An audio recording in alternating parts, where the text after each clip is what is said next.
On conclut nos travaux. C'était vraiment extrêmement riche. Beaucoup d'enjeux, beaucoup de problématiques posées, beaucoup de pistes de réflexion pour poser les bases de cette fonction publique du 21e siècle, la refondation de la fonction publique. La parole pour conclure nos échanges aux managers de demain. Merci à tous les quatre d'être là. Sonia Derdiri de l'INET, l'Institut national des études territoriales, Luc Pierron de l'ENA, vous êtes passé par l'ENA, Louise Villeneuve et Vincent Olivier, vous êtes élève directrice et directeur de l'EHESP, l'École des hautes études en santé publique. On avait Laurent Chambaud en début d'échange. Merci beaucoup à tous les quatre. Vous avez suivi nos échanges, vous êtes les managers publics de demain. Je vous laisse la parole. Qui démarre? Vous voulez bien démarrer, Sonia Derdiri, vous sortez de l'INET, l'Institut national des études territoriales. Allez, à vous la parole. Je vous laisse le micro virtuel. Merci encore d'intervenir en conclusion ce matin. On vous écoute. Alors, d'abord, merci beaucoup pour votre invitation. Alors, je ferai brièvement un retour sous deux prismes, à la fois en tant qu'élève administratrice territoriale de l'Institut national des études territoriales, donc l'INET, puisque j'ai été mobilisée lors de mes stages pendant cette crise, mais également en tant qu'adhérente de la ATF, puisque j'ai participé à la co-rédaction de l'étude ATF sur le rétexte de la gestion de crise sanitaire par les collectivités territoriales. Alors peut-être pour commencer de manière globale, comment en tant qu'élève on a vécu cette crise. Peut-être ce qu'il faut avoir en tête, c'est que nos générations actuelles ont été malgré elles formées psychologiquement, à mon sens, à ce qu'on vit actuellement. C'est plus la manière de gérer cette crise inédite que nous ne maîtrisions pas. Alors en fait, on a été d'abord formé aux crises, puisqu'on a été plus ou moins baigné dedans. On a connu la crise économique, on connaît la crise écologique, et puis maintenant, on connaît la crise sanitaire et sociale. Ensuite, on est formé et on a été formé à l'impact du numérique sur nos modes de travail. On a appris à travailler à distance bien avant que le télétravail forcé ne soit imposé. Et au-delà de ça, dans nos formations à l'INET, on nous apprend de plus en plus à travailler dans une optique d'intelligence collective, en transversalité, en déléguant, en rendant nos collaborateurs autonomes, ce qui remet, à mon sens, fondamentalement en cause le modèle archaïque d'une fonction publique pyramidale. Alors, quel a été notre rôle durant cette crise ?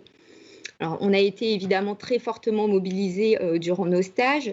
Certains de mes camarades ont eu un rôle essentiel dans l'animation des cellules de crise. D'autres sont allés sur le terrain.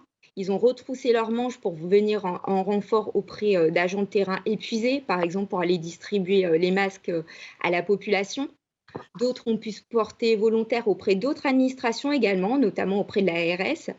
Et d'autres, enfin, ont réalisé des missions de bénévolat auprès d'associations. Alors, ce que cela montre, c'est l'agilité, évidemment, dont les fonctionnaires font preuve, mais c'est aussi surtout le véritable engagement qu'ils ont, avec pour seul objectif l'intérêt général. Du coup, du jour au lendemain, les catégories A, B ou C sont tombées. Les cloisonnements entre les administrations n'existaient plus, car nous avions pour seul objectif d'endiguer cette crise. Et puis, du jour au lendemain, en fait, on a pu passer de fonctionnaires à bénévoles, où les bénévoles sont passés de bénévoles à fonctionnaires occasionnels de la fonction publique également. En fait, la conclusion, c'est que l'objectif de préservation de la population a primé sur toutes les logiques organisationnelles, de blocs de compétences et de gouvernance qui préexistaient. Et c'est là qu'on doit, à mon sens, capitaliser. Enfin, pour finir, l'impact de la crise sur notre rôle de demain. Alors aujourd'hui, effectivement, on est face à une crise dont on ne connaît pas les conséquences à moyen et long terme. Notre rôle de demain sera d'être évidemment encore plus imaginatif et innovant dans les réponses que nous pourrons proposer à nos élus. Alors la ATF défend l'idée d'un campus de l'action publique du 21e siècle, auquel je souscris complètement et qui pourrait être transversal à l'ensemble des écoles formant les fonctionnaires. Notre rôle de demain, ce sera aussi de renouveler le dialogue qu'on peut avoir avec nos collègues des administrations centrales et hospitalières, car la crise, elle a pu également démontrer que les collectivités sont parfois mieux placées pour proposer des mesures locales adaptées aux circonstances. Et puis, il faut capitaliser sur les bonnes pratiques. Donc, ces pépites que nous avons notamment recensées dans l'étude ATF qui restent très d'actualité.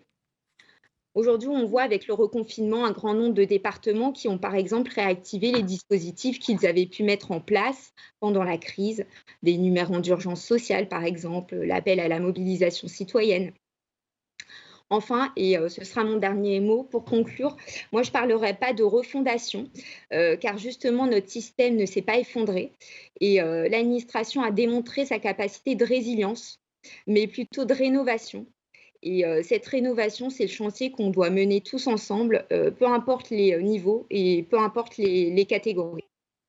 Merci, merci beaucoup pour cette conclusion très, très, très pertinente, Sonia Der-Diri. Je me tourne à distance vers vous, Luc Pierron. On avait un petit souci de connexion. Vous êtes énarque, comme on dit. Est-ce que vous nous entendez? Est-ce que voulez vous lancer? Alors déjà, je vous entends extrêmement bien, mais est-ce que c'est le cas de votre côté? Parce que Oui. j'ai l'impression que l'image est assez floue. En fait, le son prime, on vous entend très bien sous le contrôle de Bon, ma régie. Donc, si l'image se brouille, c'est pas très grave. Tout se passe très bien depuis ce matin. On me fait signe que c'est tout bon. Allez-y quand vous ouais, voulez. c'est parfait. Merci, Merci Luc. beaucoup, Sylvain. Merci beaucoup pour cette invitation. C'est vraiment un plaisir de pouvoir intervenir devant vous aujourd'hui. Surtout qu'un certain nombre des personnes qui ont contribué encore à l'organisation de cet événement, j'avais pu avoir l'occasion de rencontrer ces dernières années. Donc, c'est vraiment un plaisir de voir finalement ce cycle de conférences se reproduire année après année. C'est vraiment un plaisir. Pour revenir très rapidement sur l'expérience qu'on peut avoir en tant que jeune élève ENA et donc qui a vocation à rejoindre la fonction publique d'État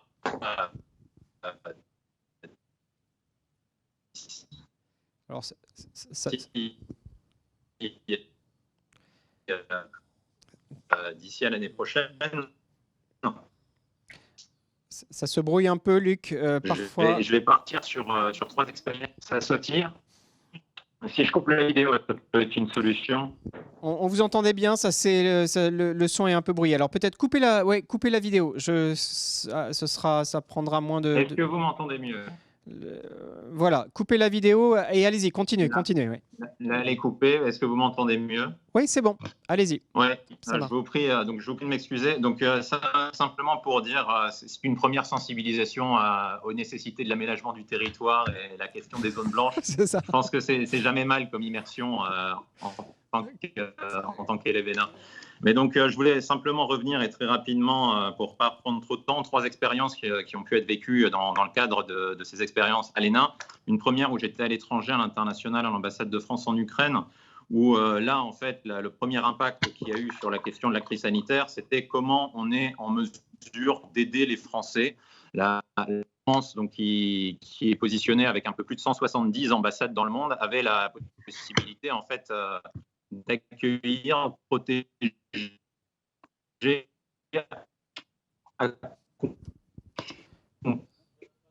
On va. Ouais, des fois c'est bien, des fois ça saute. Allez-y, ouais.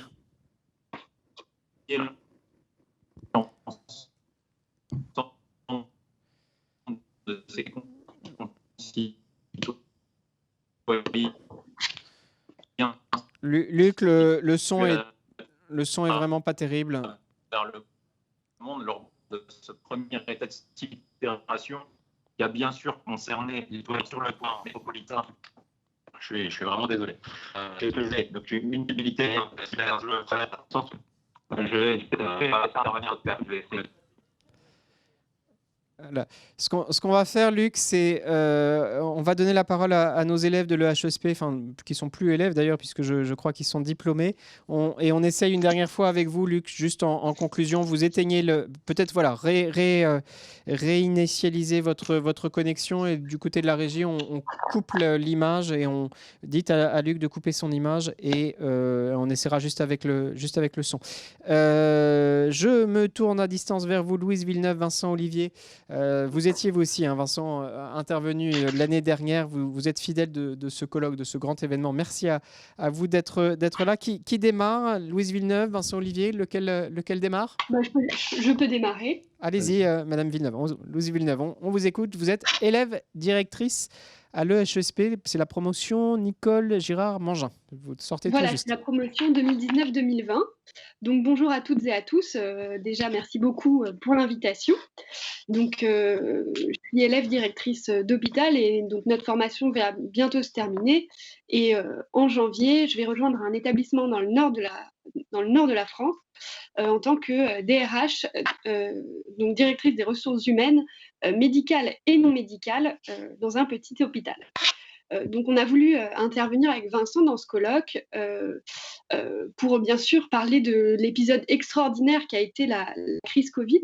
Crise Covid qui bien sûr se poursuit, mais qui a mis et qui met encore le système hospitalier public sous forte tension.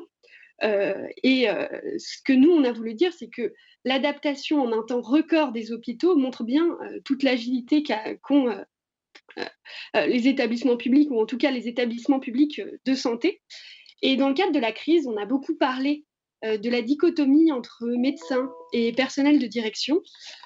Pourtant, nous, en tout cas, dans notre exercice professionnel, donc en stage dans les cellules de crise, on s'est rendu compte que cette opposition, elle était plus construite que réelle, qu'elle était moins forte que d'habitude, notamment parce que le format gestion de crise faisait que la communauté médicale, la communauté soignante était associée à toutes les décisions, avec une prise de décision qui était vraiment conjointe, concertée, et donc un pilotage plus sûr et une mise en œuvre plus rapide des décisions. Et donc, plus qu'une opposition, la complémentarité entre acteurs, c'est quelque chose qui nous a marqué entre la dimension clinique de la prise en charge des patients du Covid, mais aussi l'importance de l'organisation logistique, de la gestion des relations avec les partenaires, de la gestion des fonctions support dans la gestion de la crise nationale. Et nous, ce qu'on trouve qui est important de souligner, c'est que cette crise, elle a permis aussi de relégitimer chacun dans son rôle et de relégitimer les directions des hôpitaux avec cette importance du pilotage stratégique, du pilotage des fonctions support dans les établissements publics de santé. Ce qu'il faut aussi voir, c'est que ce rapprochement possible entre le personnel de direction, le personnel administratif et les personnels soignants et les personnels médicaux, il a aussi été possible seulement à cause du desserrement de la contrainte budgétaire qu'il y a eu sur les hôpitaux à ce moment-là. Parce qu'il y a une contrainte qui est très forte, et le fait qu'on puisse s'occuper des patients quoi qu'il en coûte, ça a aussi permis de fluidifier beaucoup les relations à l'hôpital. Et je vais laisser Vincent continuer sur une partie des constats liés à cette crise. Merci beaucoup, Louise Villeneuve. Allez, vous prolongez, Vincent Olivier, on vous écoute. Oui, tout d'abord, merci déjà de nous redonner la parole, une année supplémentaire, donner la parole aux élèves qui vont sortir de leur école, que ce soit l'ENA ou l'INET, plus dans une situation, un contexte très particulier, comme on a tous vécu de front comme première expérience professionnelle le Covid, ce qui sera sans doute très marquant pour le reste de notre carrière professionnelle. Et moi, ce que je retiens dans la suite de ce que disait Louise, c'est ce qui a été dit d'ailleurs en partie durant la matinée, c'est que finalement, c'est dans la difficulté à l'hôpital, mais aussi dans les autres administrations, que sont apparues les innovations. On a beaucoup parlé du télétravail. Nous, dans la santé, on a énormément d'apports du numérique. On parle beaucoup de télémédecine pour les régions sous-dotées, par exemple. Mais en tout cas, le télétravail aujourd'hui, et ça va être notre rôle aussi en tant que manager, on va le voir arriver fortement à partir dans les prochains mois, ça apporte de nouveaux modes d'organisation, ça rénove nos pratiques, c'est un enjeu d'attractivité, mais on l'a aperçu dans ce télétravail sans véritablement une politique de télétravail. C'est-à-dire qu'on l'a mis en place parce qu'il y avait des problèmes de garde d'enfants, parce qu'il y avait des problèmes de transport, notamment en Île-de-France, et on n'a pas forcément pensé l'ensemble des enjeux que nous, en tant que futurs directeurs d'établissements sanitaires, pour ce qui concerne Louise et moi, il y a des enjeux. Il y a des enjeux, moi j'en retiens quelques-uns. C'est celui, on en a parlé un petit peu ce matin, c'est celui de l'accompagnement. L'accompagnement des cadres et des agents de manière générale qui peuvent télétravailler à se lancer dans le télétravail dans un pays encore comme en France où le présentéisme, à mon sens, est encore assez fort et quand même dans la culture d'entreprise assez fort et que c'est pas même propre de la fonction publique. D'ailleurs, on retrouve également ça dans le privé.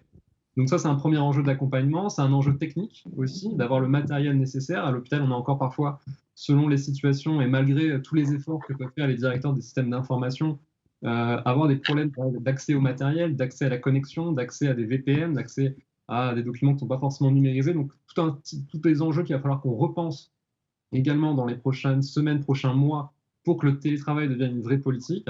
Et surtout, et c'est peut-être un enjeu qu'on a moins évoqué durant cette matinée, moi j'y vois aussi un enjeu d'inéquité.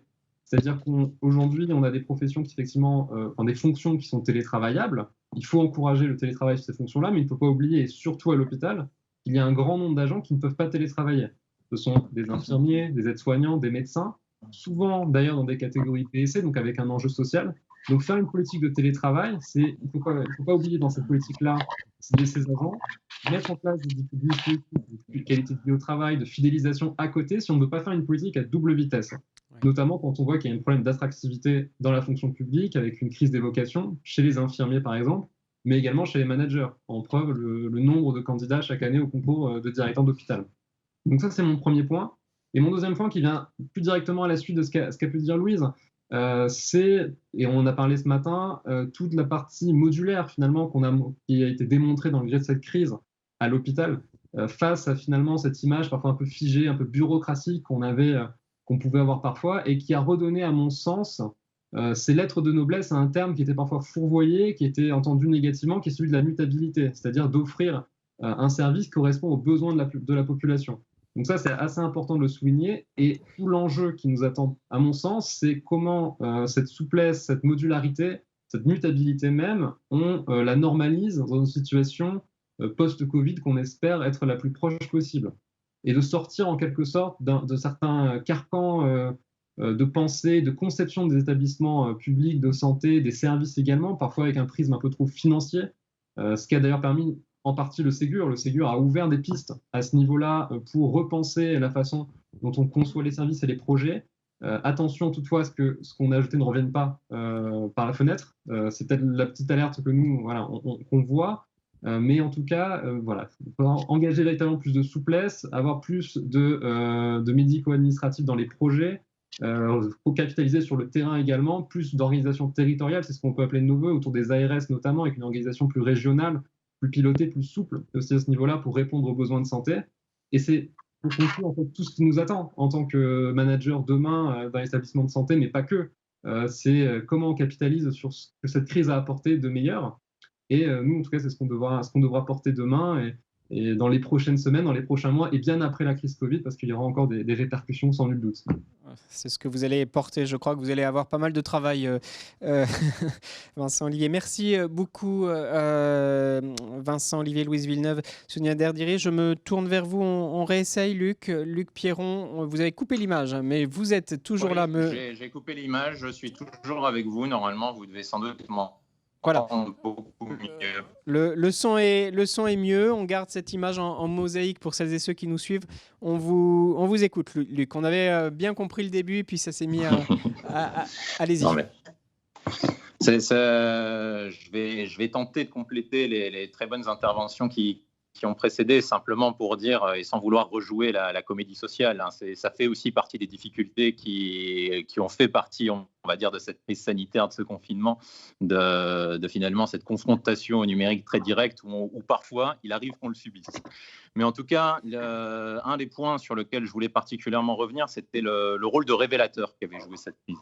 Le rôle de révélateur, notamment par rapport à ce qu'est notre pays, à ce qu'est la France, notamment parce que ça a été un révélateur d'un véritable facteur de puissance, j'en parlais, c'est le réseau d'ambassades, de consulats qu'on peut avoir à travers le monde qui ont permis de protéger des millions de nos concitoyens qui étaient pas seulement situés sur le territoire national, le territoire métropolitain, ultramarin, mais aussi qui étaient à l'étranger, parfois désœuvrés. Et on était beaucoup dans des situations, chacun à notre échelle, dans nos différents stages d'ambassade, justement, en capacité à contribuer à le sentir, à le servir. Et ça a été une belle manière d'accompagner les Français et de servir l'État dans ce cadre. Le deuxième aspect, c'est plus ce que je peux vivre, on va dire, dans le stage territoire en préfecture, et c'est aussi le cas de mes camarades. C'est la capacité à faire ensemble que peut avoir, qui est un facteur, de mon point de vue, de succès. Parce qu'on peut aujourd'hui beaucoup voir l'État, on a pu parler du couple maire-préfet, mais je pense que beaucoup, le rôle que peut avoir l'État, que ce soit au niveau central ou au niveau déconcentré, c'est bien plus un rôle à la fois de médiateur, de conciliateur, de coordonnateur, d'ensemblier. il n'est pas forcément là pour faire à la place, pour se substituer à une action qui peut être faite beaucoup mieux ailleurs. Il est là beaucoup plus pour essayer de servir à sa manière un intérêt général tel qu'il l'incarne, tel qu'il l'entend. Et ça, c'est bien sûr quelque chose qui va être construit avec les parties prenantes. Là-dessus, j'entends bien sûr les collectivités territoriales, les élus, on en a parlé, les établissements de santé. Mais parmi les acteurs avec lesquels on a beaucoup travaillé dernièrement, c'est aussi les fédérations professionnelles, les consulaires, les entreprises, le secteur privé de manière générale. Et je pense que c'est tant qu'on n'aura pas finalement cette capacité de réfléchir non seulement le public pour le public, mais aussi le public et le privé dans un certain nombre de sujets et d'aspects, finalement, je pense qu'on manquera quelque chose. Et un dernier point, et je ne serai pas plus long, c'est simplement pour revenir sur le fait que cette crise, ça a été en tout cas une expérience accélérée pour beaucoup. Je pense que ça permet de se découvrir aussi un peu personnellement en se disant que si on n'est pas sûr qu'on souhaite s'engager pour la fonction publique, après ces quelques semaines, ces quelques mois en pleine crise sanitaire qui a déroulé sur une crise économique et qui, comme ça peut être mon cas, s'est engagé sur une crise sécuritaire ensuite avec la question des actes terroristes qu'a pu subir le pays, on est dans une situation où je pense qu'on ne peut pas se tromper après ça. C'est difficile de se le dire.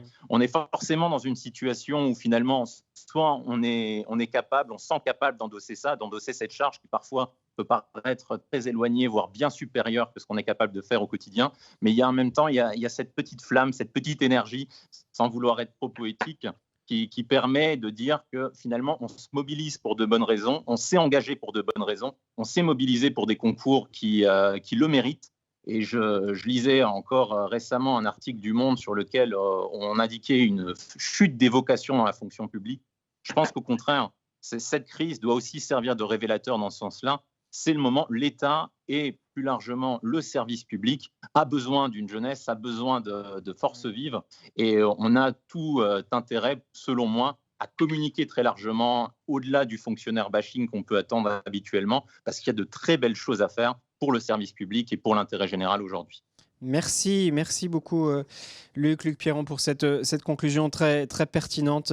Beaucoup de choses, beaucoup de messages. Merci à tous les quatre, Sonia Derdiri, Luc Pierron, Louise Villeneuve, Vincent Olivier. On a bien fait de vous donner la parole pour cette conclusion finale. Ainsi s'achève cette nouvelle édition de cette conférence annuelle du pôle fonction publique d'AG2R. Acteurs publics étaient très fiers cette année encore d'être partenaires de cet événement. Merci aux équipes d'acteurs publics du côté de la régie, Marc Boudère, Benjamin Morioussef, Laura Touchet, qui ont fait vivre ces échanges. On salue la MFP, partenaire de cet événement. Merci aux équipes d'AG2R, à son directeur général André Renaudin de nous avoir accueillis, à ses équipes. Merci à Stéphanie Chaubet, la présidente du pôle fonction publique d'AG2R, la mondiale aussi, qui est intervenue tout à l'heure d'avoir lancé les échanges. Merci aux équipes. Je pense à Franck Delavigne, Emmanuel Tissot et spécialement Eman Khelifa qui m'a particulièrement accompagné pour cette édition. Vous retrouvez tous les échanges, tous les entretiens, tous les débats sur Acteurs Publics. Je vous dis à très bientôt. Merci encore.